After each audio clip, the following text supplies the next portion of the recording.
Welcome to the very first episode of DiverseCity Past, Present, and Future, a series where we celebrate the moments, the people, and the stories that shaped this incredible festival.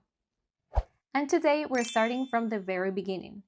I am truly honored to introduce someone whose vision helped bring this diversity festival to life. Please join me in welcoming Nancy Clement. Welcome, Nancy. Thanks for having me, Tatiana. Thank you for being here.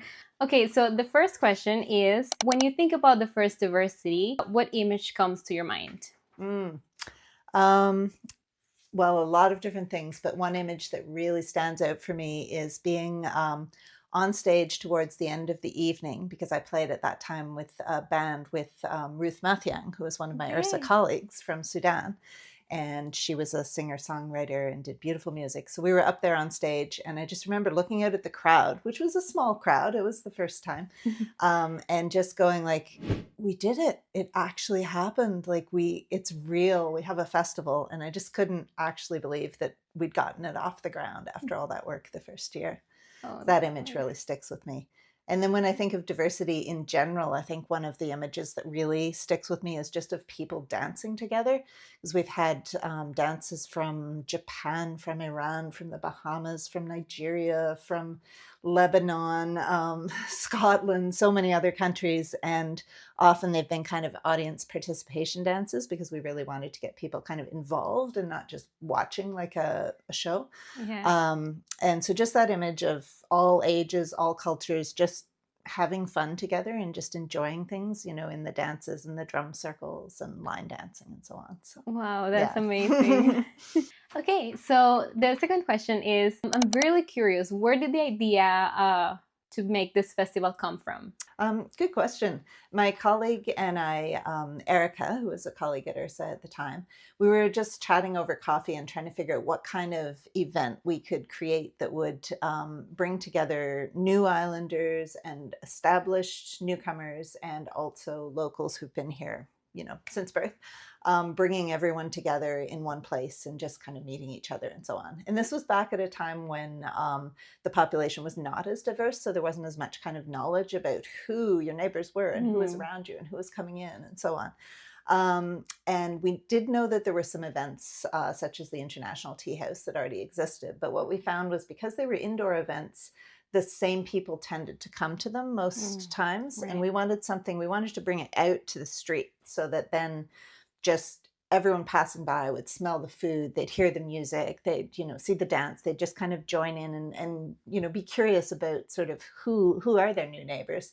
And for the newcomers who were already here, it was also a chance to get together and see who else was here and to meet locals who you had not met before and so on. So this was where the idea came from, and then it just grew from there. Wow. And how long did it take you to create the first festival? Like what was the planning process? The better part of the year, I guess, because I think we started talking about it in September or October, and it happened the next summer. So we were really, creating the wheel ourselves because we didn't have a clue, honestly, about running a festival, so we were just finding out as we went how to make it happen. And we had to find the funding, of course, to make it happen as well. And gather all the performers and the food vendors and just and the volunteers and everything that it takes to make a festival work. Yeah, wow, that's amazing. Okay, and the next question is, did anything funny or unexpected happen during the years that you ran DiverseCity? There were probably quite a few. One that comes to mind is the first year we didn't have much money for enough to have a generator for electricity. So the Confederation Center was kind enough to let us tap into their electricity, and they gave us, a box with all the outlets and so on. But I guess we underestimated how much electricity it was actually going to take to run all the food vendors. And we had a fair number of food vendors, and each person would have, 3 or 4 things they wanted to plug in. So we ended up having one staff having to stand there at the box and plug and unplug extension cords for basically the entire festival. Oh, wow. so that the food vendors would have enough electricity to keep their food, hot enough to be safe and tasty and so on. So that Wow. was quite a quite a little challenge that stuck in our minds. Wow. That's Yeah. something you would never think of, No, behind the scenes. It's exactly. No. different. Wow. And do you remember the first time that someone told you that diversity meant something to them?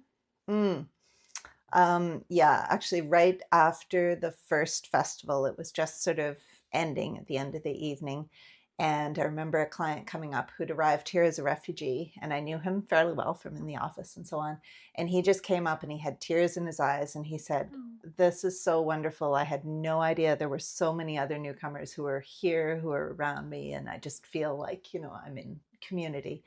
And it just really, really struck me that at that point, I guess I felt like this worked the way we wanted. We wanted people to feel that community and that connection, and not just to be like a show or a performance. Yeah. So his comment really stuck with me and meant a lot. Oh, that's amazing. Okay, and our last question is, when you walk through diversity now, do you ever stop and think about the first setup, or what goes through your mind? Right. Actually, every year that I attend, I do think back to that first setup, because it is so different now. And so it's different but the same, but it's much bigger. And it just amazes me how much, that little seed of an idea has actually grown to this thing across different communities. And just how that concept of, we need to get people together and really just meeting one-on-one, person to person, and, making those little connections, and how those have expanded and multiplied. And I think it really filled a role at the time when PEI was not that diverse, so people didn't see that many people from their own culture on the streets and so on. And I think it still fills that role in the rural areas. So that always kind of comes back to me, that just this little seed growing into something really beautiful on PEI. Yeah, wow, that's incredible. Thank you so much for being here, Nancy. Thank you, I'm Tatiana. really honored to have you here. Thank you so much.